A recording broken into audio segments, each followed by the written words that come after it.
Okay, students, today we're going to be reading about King Hammurabi.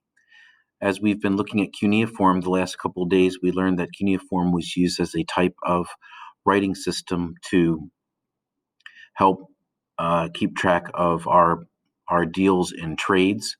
It's kind of the first example of keeping track of an early economy for the people of Mesopotamia.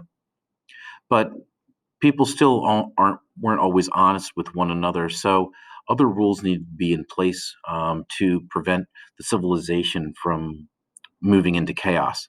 So Hammurabi is an interesting character, and he's going to be responsible for giving us a code of laws, his people a code of laws to help people and their moral compass of making sure that they do the right thing. Hammurabi. Hammurabi was a young man when he succeeded his father, Sin-Muballit, as king of Babylon. When Hammurabi became king, Babylon was already a major power in Mesopotamia. During his reign, however, Hammurabi transformed Babylon from a small city-state into a large, powerful state. He also unified Mesopotamia under one rule. Hammurabi called himself, quote, strong king of Babel. Hammurabi was directly involved in the ruling of his kingdom.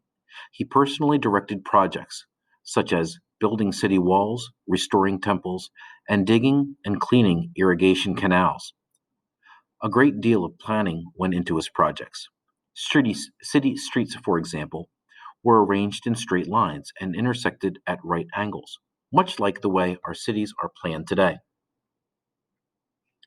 One of Hammurabi's goals was to control the Euphrates River because it provided water for Babylon's farms and trade routes for cargo ships. However, other kings also wanted control of the river. One of Hammurabi's rivals in the battle for the Euphrates was Rimsin of Larsa. During Hammurabi's last 14 years as king, he and his soldiers fought against Rimsin and other enemies. Hammurabi actually used the water to defeat Rimsin and his people. He sometimes did this by damming the water and releasing a sudden flood, and sometimes by withholding water needed for drinking and for crops. After defeating his enemies, Hammurabi ruled briefly over a unified Mesopotamia.